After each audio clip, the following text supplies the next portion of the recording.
And that is that typically, you know, in the form of nets dragging along the bottom, or just, you know, just having that impact overall?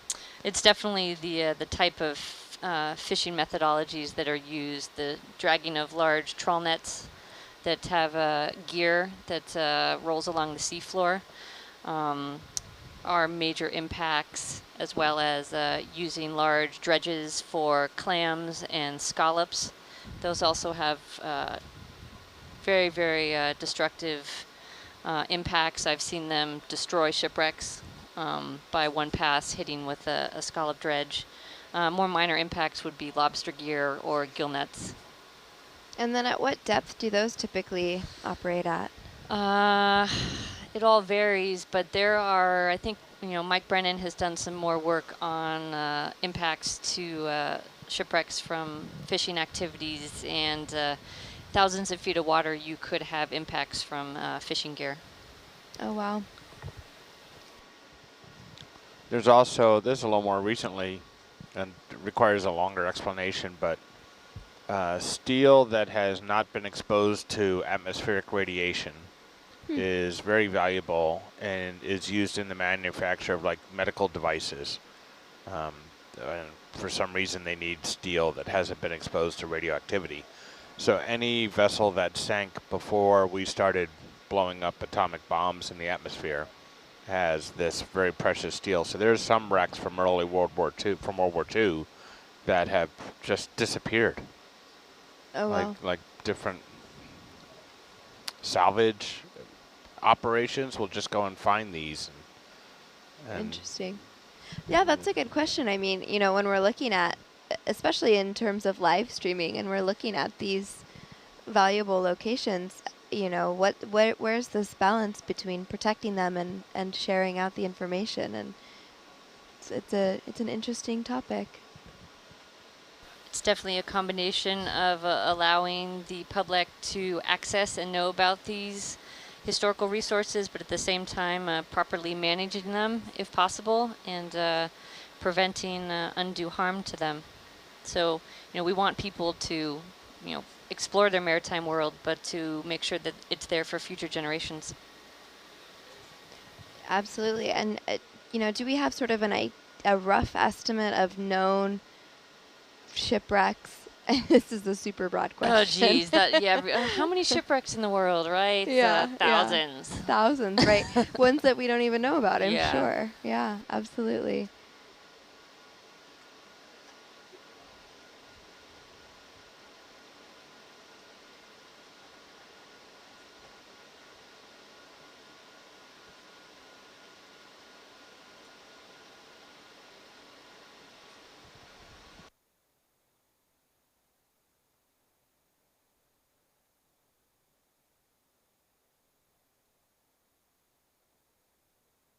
So it looks like we're back to this muddy sea bottom.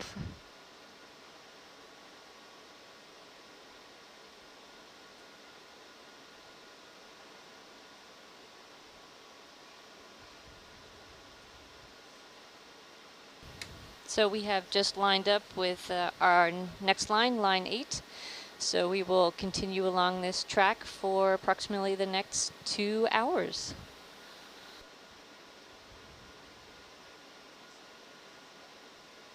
And you said we'll likely go for at least the next few hours, right? Until breakfast or so this time before we kind of meet and decide what the next moves are. Yes, I believe so. Once everybody's awake and caught up from the sleepless nights, we'll reassess and see if we want to keep doing some more lines or look at some of the targets in more detail.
And we get this question a lot too. Is there a dive team on board? And Argus and Hercules are the dive team, right? Well, Yes. the limit for recreational diving is 40 meters, and we're currently at 3,106. So just a little bit of a difference. Yeah.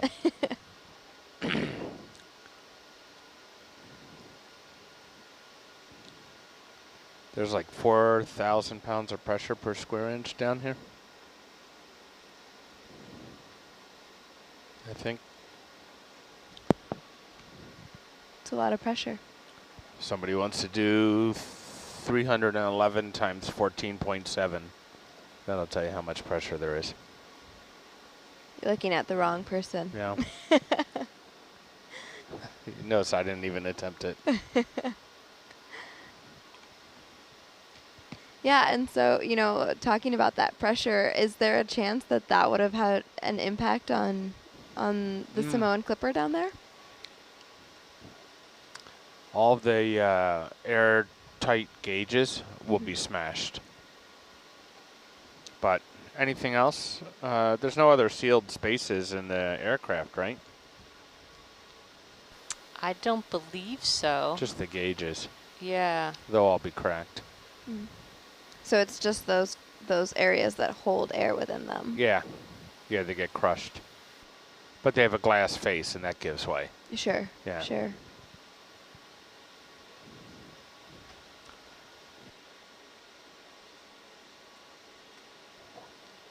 I'd have to wonder if the pontoons, like the outrigger pontoons at the end of the wings, might have been also, you know, water and airtight, and may have suffered, you know, crushing as they were dragged deeper. Yeah. If they were even intact at the Right. start. Right. Or if they even went down. They might have separated and... It's possible, but they certainly, that is not something that they cited at the time, though, you know, who knows how widely the wreckage was dispersed. Yeah, that's an interesting thought too, you know, looking at the construction of the pontoons and the wing itself. Was it a solid piece of aluminum? Was it, you know, a frame that was encased by aluminum? And if so, was it just air inside of it? Yeah, it's there's an inner framework, you know, a main spar running the length of the wing, and then these frames and ribs, you know, creating the internal structure, and then skin, aluminum skin, riveted to the outside, except in perhaps the outboard portions, outboard of the engines may have been fabric covered. But it is a very strong aluminum framework with you know a aluminum skin and certainly fabric on the control surfaces.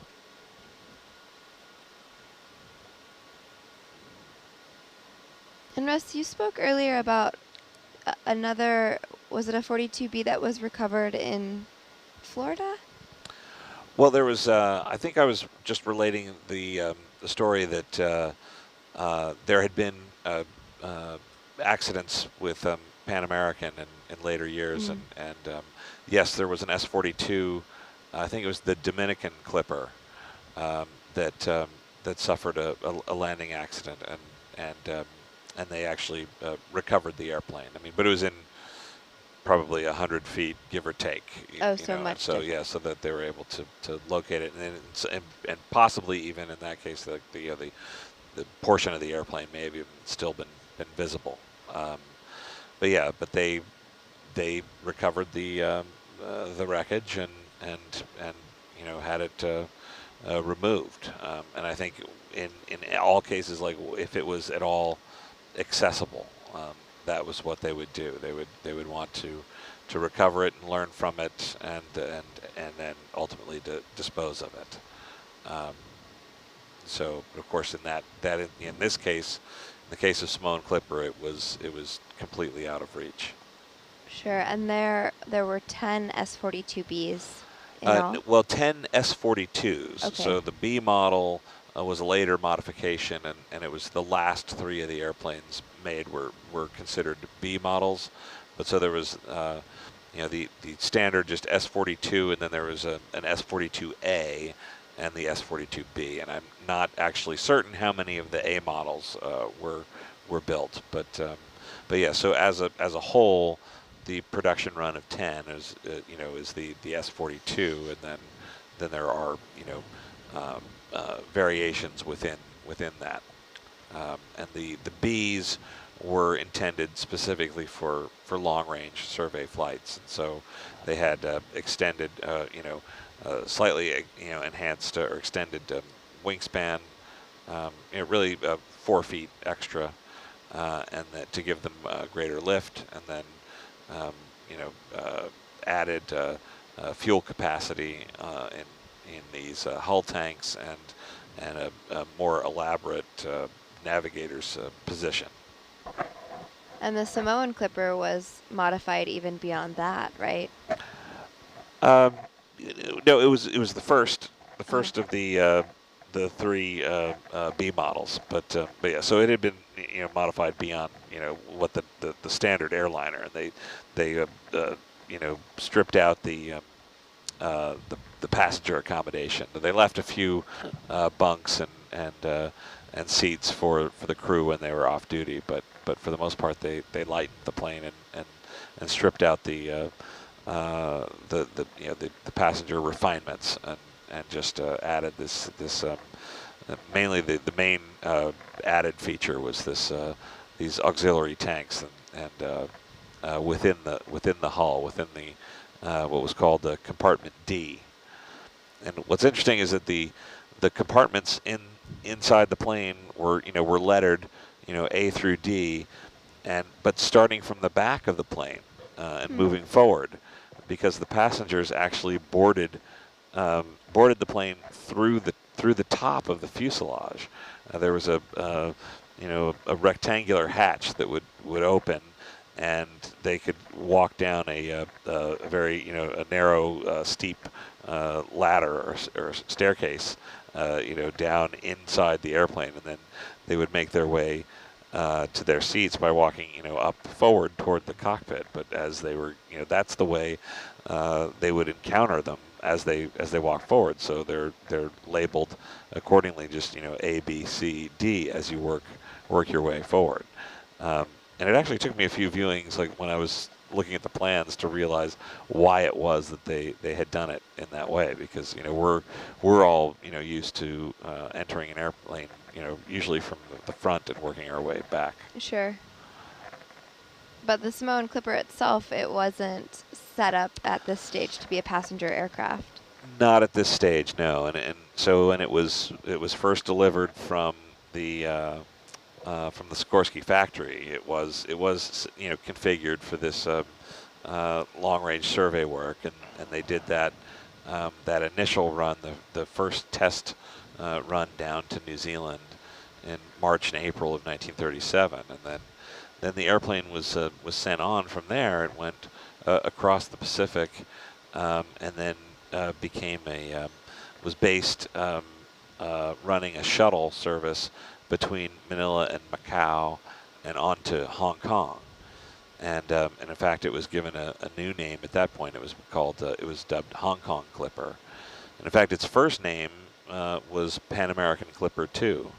So Samoan Clipper was really the third time in a very short period. In just about a year's time, it had carried 3 different names. But you can always pick it out in the photographs if you can read the registration number on the airplane. NC16734 never changed.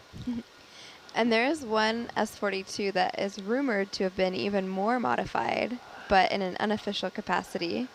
And that's one that was maybe found in Florida? Oh, yeah. Oh, yes. Right. Yes. So there's a newspaper article from 1947, and so the surviving S-42s, there was I think 5 of them that were still surviving, still operating at the end of World War II, and in 1946 they were surplused and were going to be disposed of, and I think that is what happened. Most of them were just scrapped or potentially scuttled. There's rumors of them being towed out and deliberately sunk off the coast of Florida. But there is a newspaper article about one enterprising person who faced with the rising cost of real estate in Florida and the scarcity of housing, decided that the best course of action was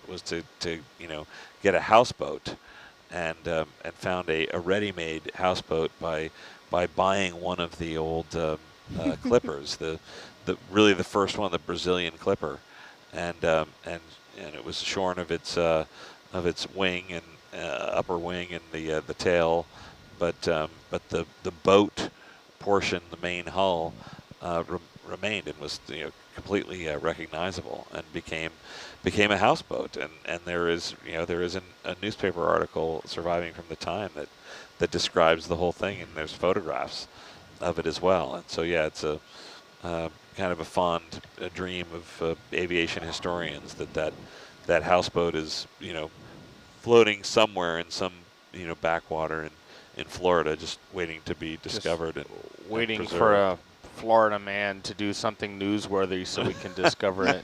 Right, yeah.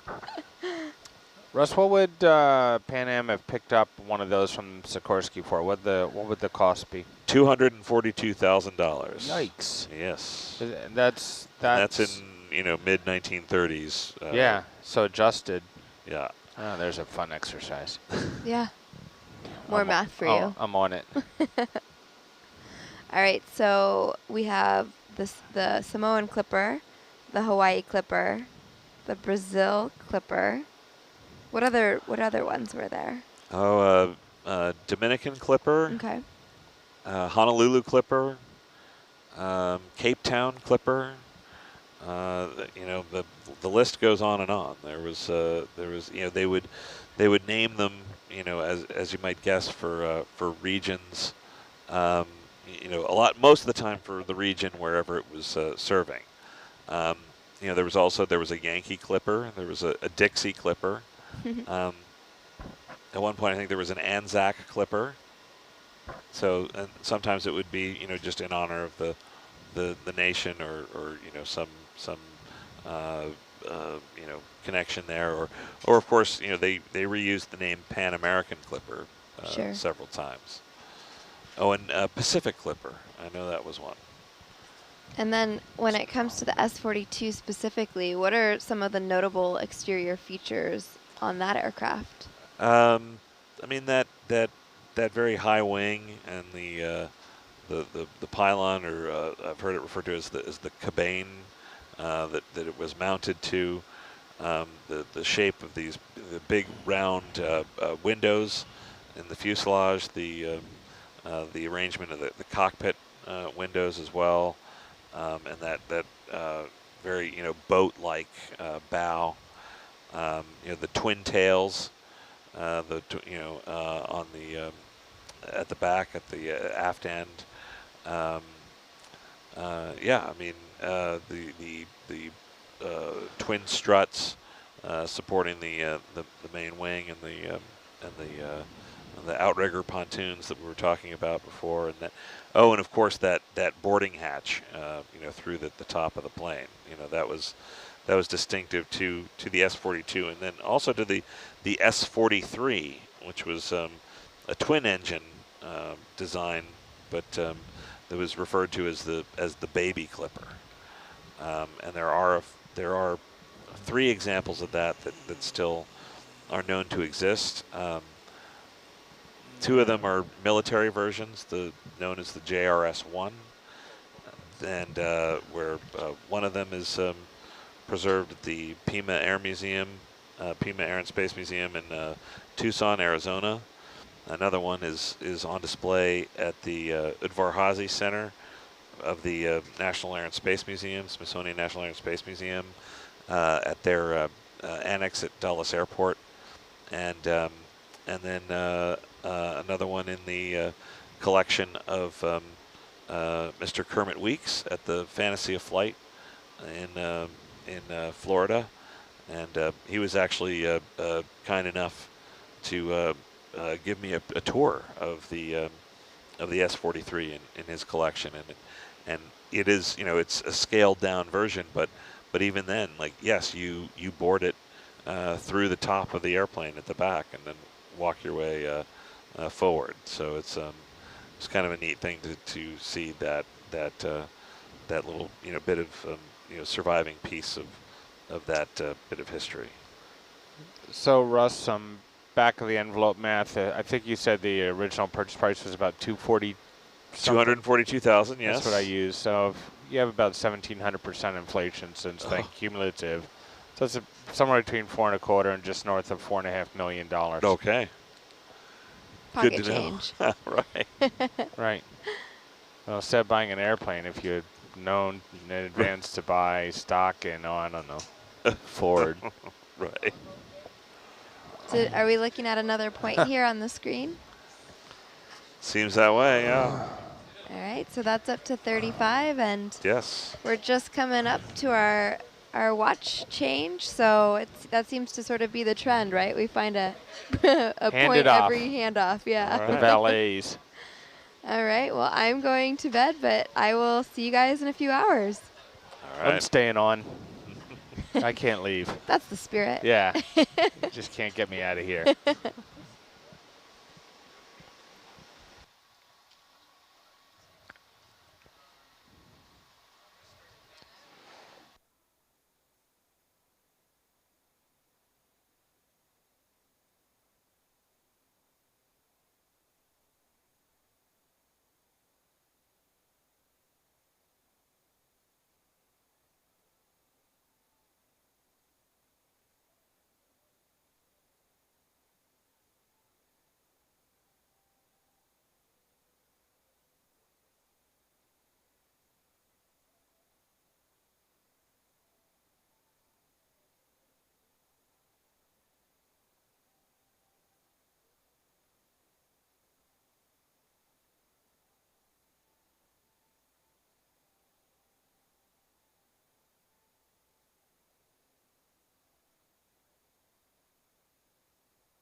Testing 1, 2, 3.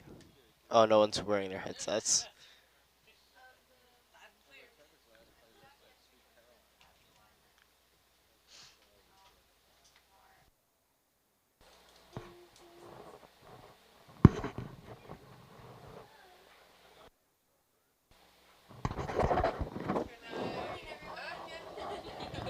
Testing 1, 2, 3. Testing. Testing 1, 2, 3. All right.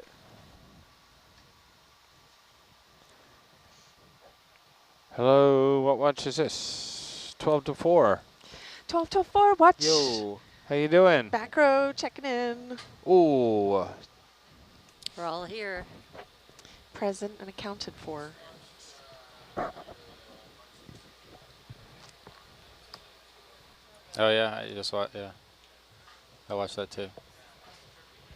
It's pretty wild. Yeah, that's a good one.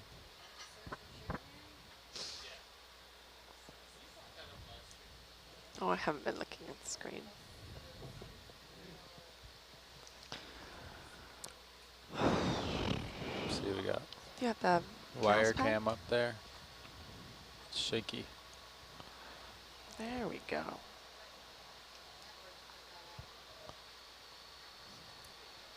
Netflix. It's the iPod. Yep.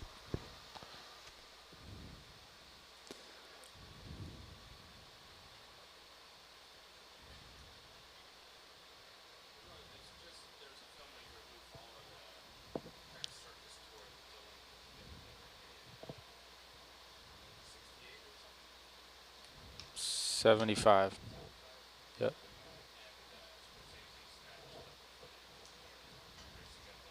Yeah. They look the same as the rest of them.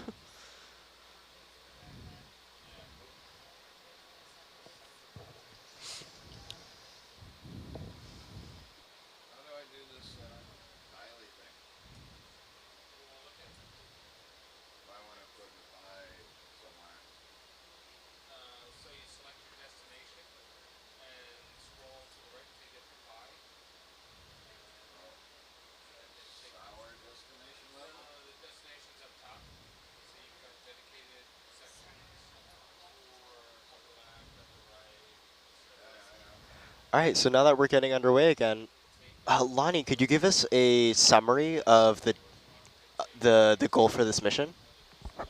Good morning, everyone. We're on the midnight to 4 a.m. shift Woo. off the coast of American Samoa, looking for the Samoan Clipper, which is an S-42B flying clipper, and disappeared on the morning of July 11th, 1938, along with Captain Ed Boone Music and his crew of 6.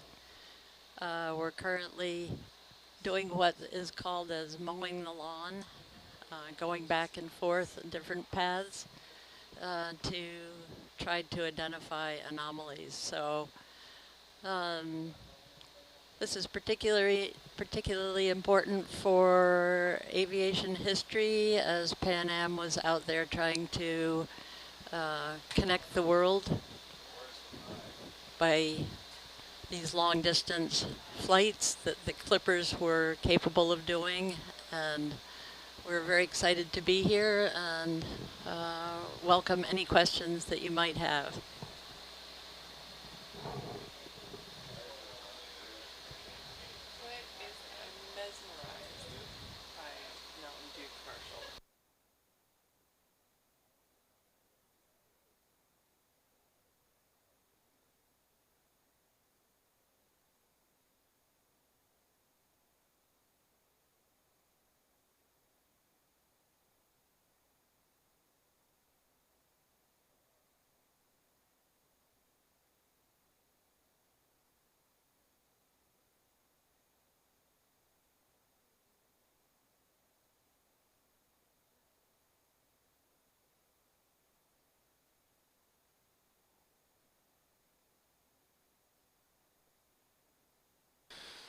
Morning, back row, or night. We are on line 8. Excellent. And we are sailing around at about a knot to the southwest. And we're continuing south, right? Yes, and I hope to continue to do that. I think we're at probably the point of no return where our transit to do northward lines would be prohibitively long.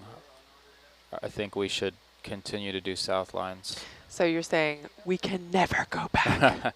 We can, I just think we should do it once. Oh. You know what I mean? I know. I think I think alternating is no longer practical. I like it when it's more of an ultimatum than that. Well, this we is it. can never return. South and south only. I'm gonna. Nah, I don't want to do that.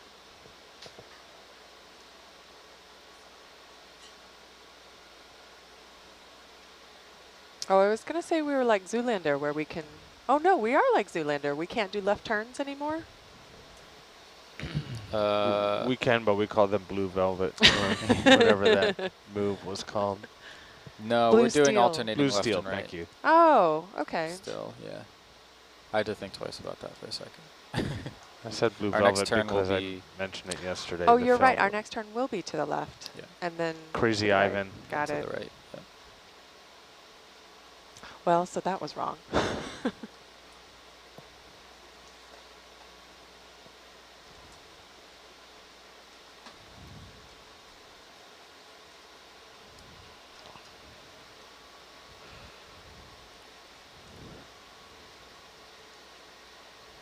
Running on HiPAC, can you zoom in and show me where the plane is and then set that as our target? Yeah, I should have done that days ago.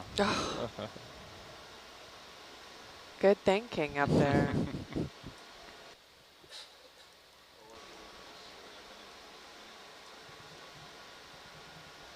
Not Sorry, sure. what? No definitive targets in the back row there? I don't know. Well, except for the kayak. That's still our strongest one. The kayak's still our strongest one? Pretty much. I was saying on the last watch that this is like Christmas Eve if you didn't know when Christmas was. Yeah. That's an excellent Yeah. analogy, Yeah. Ed. It's Groundhog's Day and Christmas Eve put I together. also heard Groundhog Day. Yeah. Ooh.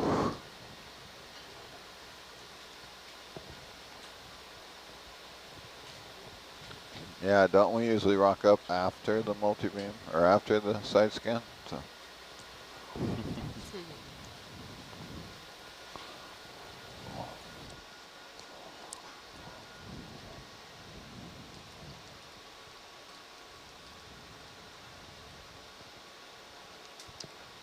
A question about how far apart our search lines are.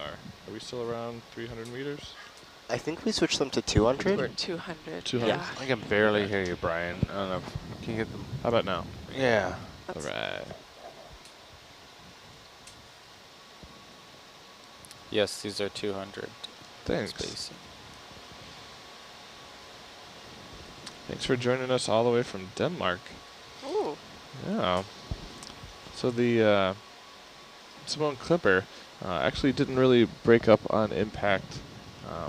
From what we understand based on the eyewitness account, it actually made a emergency landing and then shortly after experienced some type of explosion. The eyewitness said that the wings, which was 118 feet and 2 inches long, or wide, excuse me, actually did stay on the surface for about 5 minutes or so before sinking.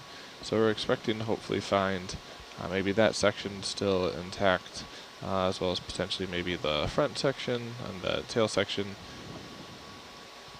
But you never know. I didn't realize how close we are to shore. I have a solid terrestrial cellular connection. Nice. Yeah. Ooh. Let's order some pizza. Terrestrial. Did you get a SIM card? Gonna see, I was looking to see what the temperature between Denmark and here was. And I think I took, Amsterdam out of my list. Oh no. My list is all over the world right now. It's Yeah, I just- know. I wish I was closer. Right in now, time for zone to literally location, anyone. it just says South Pacific Ocean. I have like time frames where people can call this person at this time, but I'll be half asleep, and you know. Oh yeah, my world clock. The world clock. Yeah, World clock. Yeah. That's my. The weather one, I just have given up on. If I'm not there, I have to. Isn't world clock have a limited number of places you can have in there? I think it may, and I Yeah, I know, just had to I know delete that I've some. had to delete some. Yeah. I said we've got 4 hours to find out. I just was using, I forget it's in there, and then in case I need it, the ability to play music and then stop at a certain time. Like if I'm going to sleep and I have the room to myself, I know my roommate's off watch in an hour. You set a timer, and when the timer ends, instead of playing a sound, you tell it to stop playing music. What is that? That's I'm gonna have to crawl in and The reverse alarm? deep into the Yeah, it's at the settings very of- bottom of the, when timer stops, you go in there and instead of selecting a sound, the very, very bottom, there's a choice that says stop playing. What? What? Is that only? Huh. I'm gonna have to work. It's just in the timer. Yeah, I'm gonna work on that.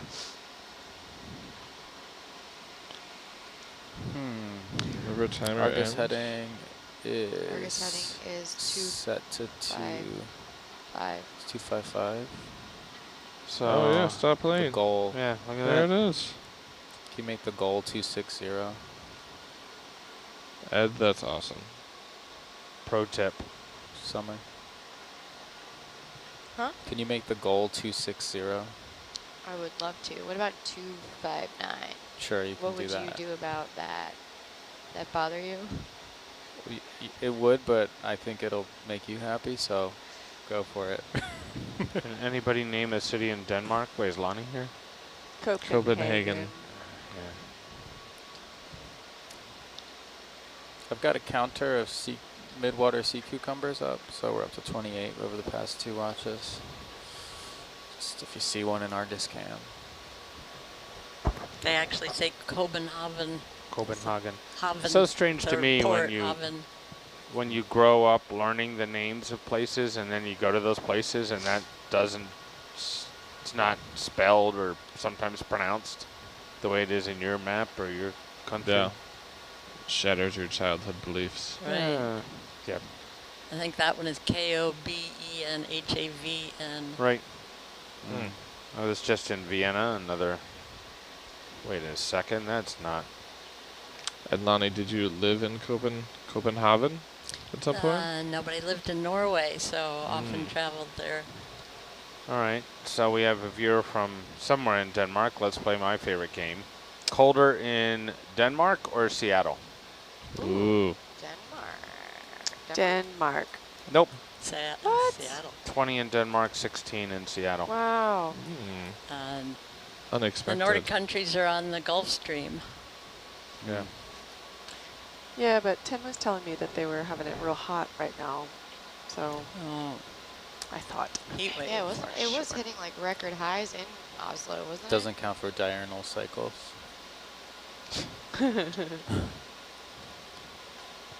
I think that people writing in should tell us what they see in the sonar waterfall. Ooh. Right. A rabbit. Yeah. All right, let's see what we They got. might say some things about our viewers. That's something we- maybe they'll find something out about This is themselves. a Rocky You'll sonar see. Rorschach test. Yeah. I still have Kailua in my weather, which is silly because every day it's 82 degrees and it never changes. Kailua Kona Yeah. in Big Island. Yeah. Yeah. So viewers, as you check out our wonderful side scan sonar maps, let us know what you think you see. Oh, it finally cooled off in Anchorage. They're hitting record highs, weren't they? Yeah. And if you're in Anchorage, like 75 degrees is like super hot. Yeah. It's so dry there and you feel like you're so close to the sun Huh. that it's just really hot. Like you're melting. And they just hit 90. Wow. So, wow. Probably figure most people probably don't have air conditioning And out there. that do was they? in Anchorage. Fairbanks is much hotter than Yeah. Anchorage is. Anchorage is right on the water. It's between, it's on Cook Inlet, between Kinnick Arm and Turnagain Arm. For those of you wondering about Anchorage geography. I was. Yeah.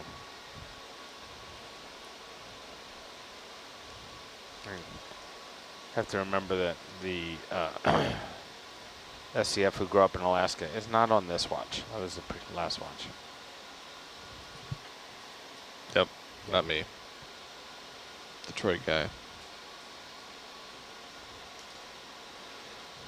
When we found out that the kids in the Anchorage School District have recess outside unless it's colder than 15 degrees below zero. I remember that. We properly equipped our daughter for that, and we lived up there until she was like, we were there for 5 years.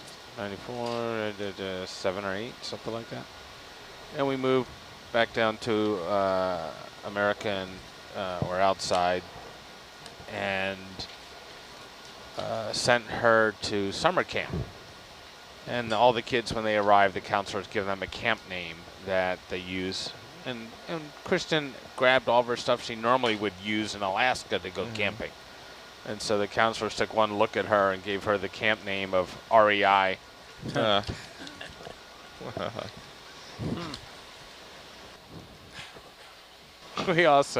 We came down, we're fairly outdoorsy. Get down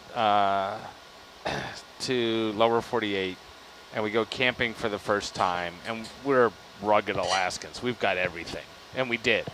And then the sun went down, which in Alaska it doesn't do in the summertime. We had no flashlights, no torches, no lanterns, nothing. We had to use the car headlights. Like, yeah, we could live out here for 4 months. We just can't see anything.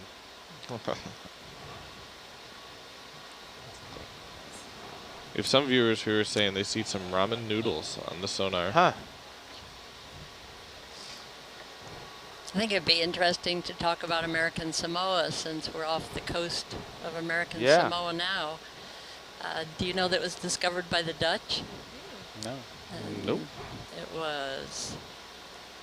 Do you know when that was?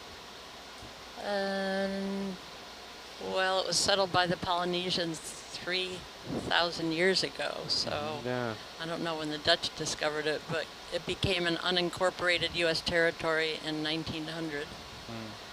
And they are U.S. nationals, but not citizens. And when I left the Baltimore-Washington International Airport, there was a sign right at TSA, just specifically aimed at American Samoa, saying they could no longer use their U.S.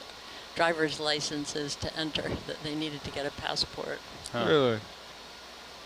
But American Samoa and Jarvis Island are the only U.S. territories south of the equator, which is interesting. What about Kwajalein?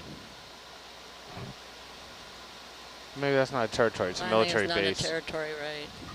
The Ronald Reagan Ballistic Missile Test Range.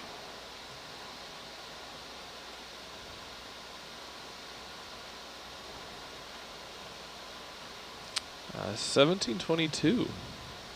That's when the Dutch Jacob Roggeveen? Oh, don't try Dutch names. Yeah, I probably slaughtered that one. Run. Warning, warning. Another interesting thing is that American Samoa has the highest rate of enlistment in the military, U.S. military, of any state or territory in the U.S. It's interesting. Not too shabby in the NFL draft either. Yeah.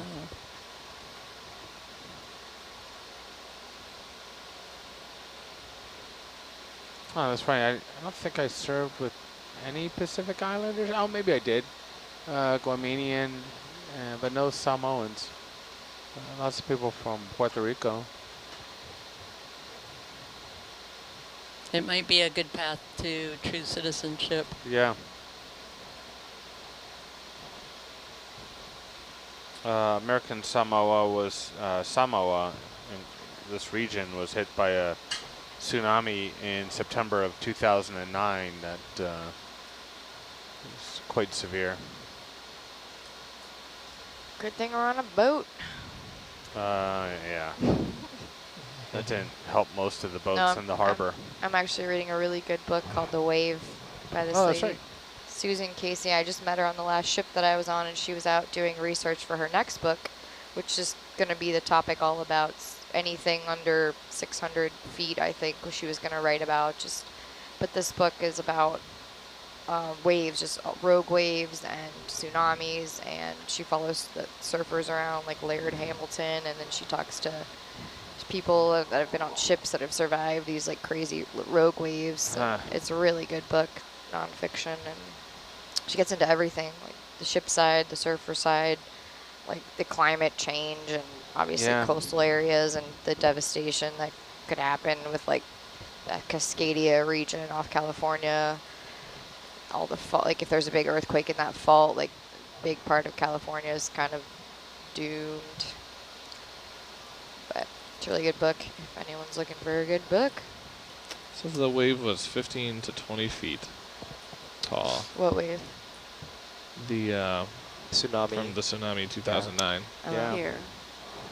So a tsunami, there's a part of NOAA, PMEL, that does wave propagation models for tsunamis, and this tsunami was really interesting because the earthquake that triggered it was a lifting event, lifted the sea for, I believe, 15 meters. It was a magnitude 8 earthquake. And two scientists at the University of California at Santa Cruz, in researching the earthquake, realized there was actually 2 earthquakes. There was a magnitude 8 earthquake hidden in the shock waves of the first magnitude 8 earthquake. Oh, wow. Oh. And there was a second team of scientists who made the same discovery at about the same time. And this was a pretty important discovery, and it was on the front cover of Science, I believe it was, magazine. When their paper was published. It was Thorn Lane, and I can't remember the other scientist's name. And tsunamis rise as the water depth decreases. So they travel about 550 miles an hour across open ocean, and then that energy is converted to height. Yep. And they They wrap travel up the around. They shelf. kind of slap the backside of islands when they hit them. They get drawn into the islands. And so that's what happened in American Samoa. And interestingly enough, in American Samoa, there's been just this cultural thing that's passed down from generation that when there's a big earthquake, that is your tsunami warning. Get to high ground when there's a big earthquake.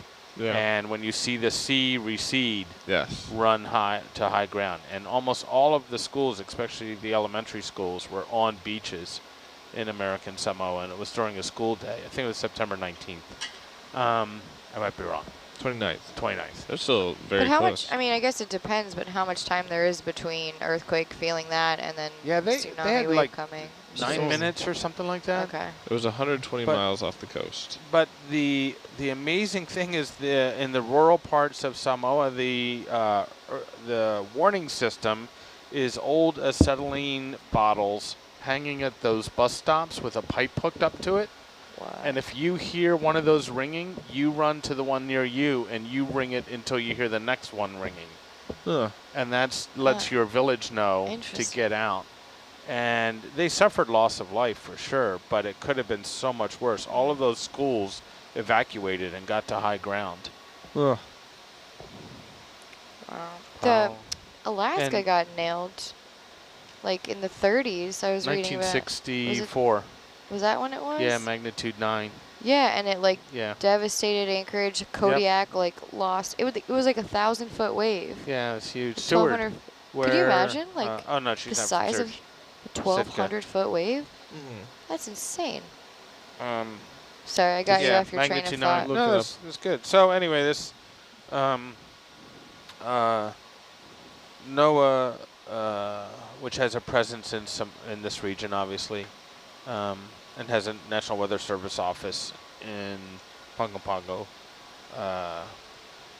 had their media office produce a documentary about the tsunami, and it's used to educate school kids about what happened and what to do, and just to continue that lineage of cultural information being handed down. So should that happen again, you know, hopefully they can avoid really bad situation. I was talking to the Samoan pilot who took us out of harbor, and he was relating what his activity in regards to that event were, and nothing fun. It did not sound like anything you'd ever want to be a part of. Yeah, I can't imagine seeing a wave that large coming. Well, Yeah, but insane. it's like a tsunami on open ocean is like, 4 inches. Yeah, you don't see it. And until you get boats that are close. hit by them say it feels like you hit a speed bump or something. Yeah. But it really, when it comes into shore, it's just a wave that doesn't stop. Yeah. It's just It's getting like a taller as it 6-foot comes wave, up. and then the water just keeps rising and rising and rising. And it's after the first initial 5 seconds, it's not just water. It's everything that the water's picked up and mixed in. It's mud, pole. It's just like Tree logs. Yeah, everything. Yeah. Well, And that's what gets you. There are freak waves though in the open ocean. Like there's been all Yeah. these accounts Oh, yeah. of that, like they can get 500-foot waves, 200-foot waves that just come crashing down on ships, and a lot of times obviously there's not survivors to talk about them, but I was on a vessel that got smacked by one of those in the middle of a turn, and a couple of my shipmates had to get medevaced out of there. wow. Where were you? Gulf of Mexico. Really? Yeah. Just normally like a bathtub. Yeah. Yeah. Yeah. Um, We were so far out that the Coast Guard helicopters, they only have like 2.5 hours of fuel. So they flew out like 2 hours and stopped at a oil rig yeah. and refueled.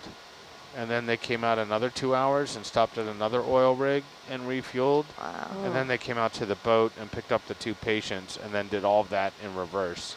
Oh man. So it Yeah. took a long time for them to get out there. 4-hour transit time just to get there. Yeah. Wow. Yeah, there's a lot of oil rigs out there. Yep. Yep. All the migratory birds, they can just hop from rig to rig now. In the springtime, if you work in the Gulf of Mexico, it's great because you have, hummingbirds and sparrows and hawks and all this stuff stopping by the boat to rest. Huh. So, anyway, getting back to Samoa.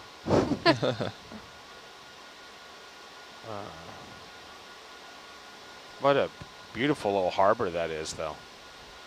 That was. Yeah, those hills are just gorgeous.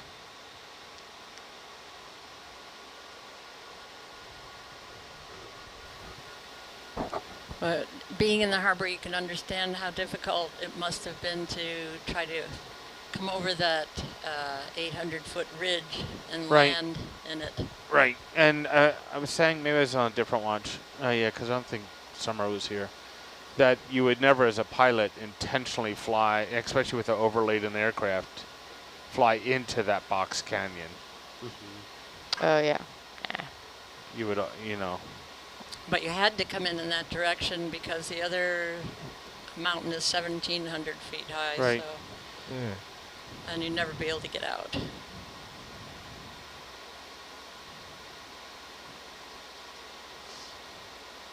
Was taxiing into the harbor just not an option? Good question. How much? Yeah. How much like maneuverability when the, I guess, what are we calling it? Flying boat. Yeah.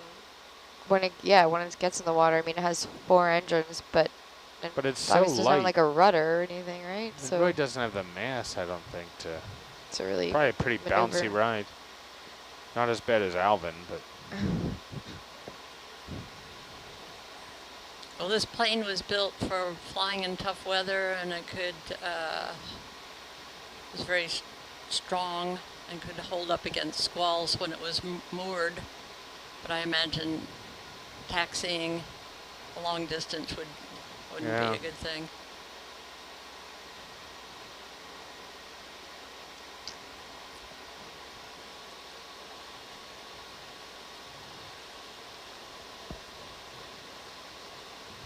I understand the entrance to the harbor is pretty narrow. I don't know how the tides affect it.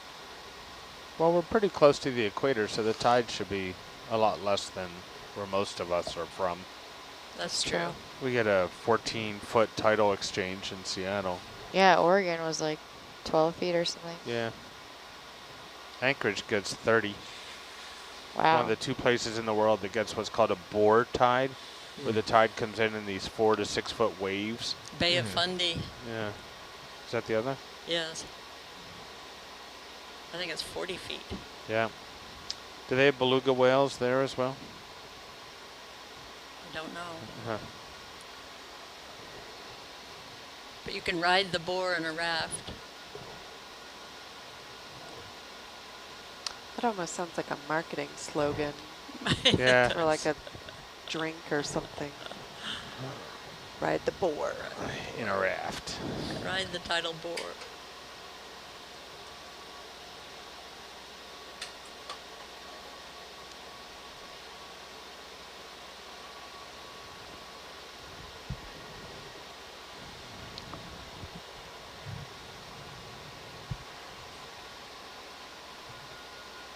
I think that was another sea cucumber, Renato.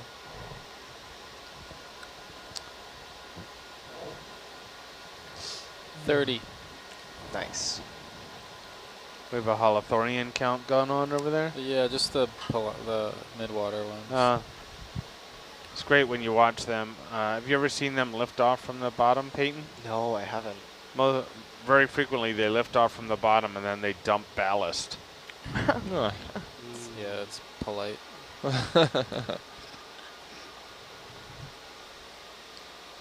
See, I feel like I can see at least 2 more, but I don't want to confirm it without like having them be up close. That would be disastrous. Oh, absolutely. Yeah, the whiteboard tally, I would never hear the end of it from the data engineers, you know. See, it reminds me of a game I used to play with like some friends when we were on long car rides, especially through countryside. It was called My Cow. So every time you saw a group of cows, you would shout "My cow" as loudly and obnoxiously as possible, and then start counting off all the cows, and then you'd like keep a running count. So I think I got up to like 375 or something. Who was driving this car? Cow. Not me. And how did they not turn That was the around? plot twist. Oh, and the other thing is if you pass by a cemetery and you notice it first, you say, "Cemetery, all your cows are dead." Oh. And then everyone else resets at 0. Oh. Oh, so there's a continuous running count of cows. Yeah, it you just didn't keeps just going drive up. by like a dairy farm. There's another one. But see, I don't know if that was a holothurian. I didn't see There's a one on the holothurian. left. I saw that, but it might have been one of those little tiny piggy squids. Okay. Yeah, I wouldn't have gone holothorian on that one. Yeah. I thought I saw the stomach, or the digestive tract, but alright.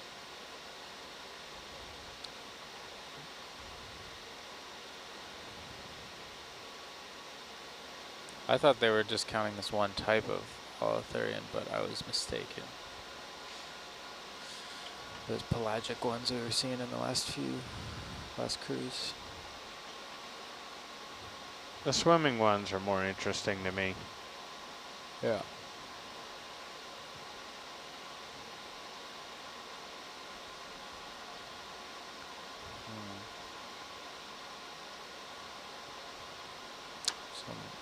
Something in the meso sonar way too far out. Maybe we'll see it in the side scan soon.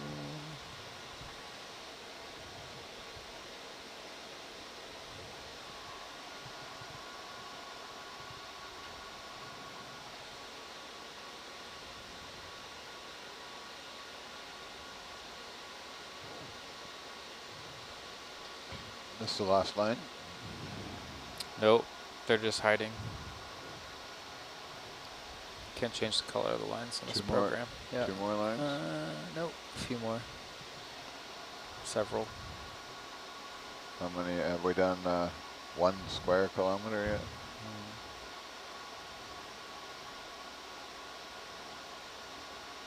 Let me get my measuring stick out here. We've done 1200 by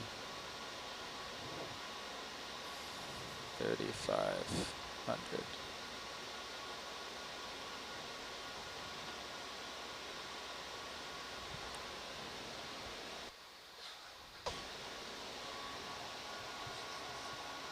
Yeah, it's you can see, yeah.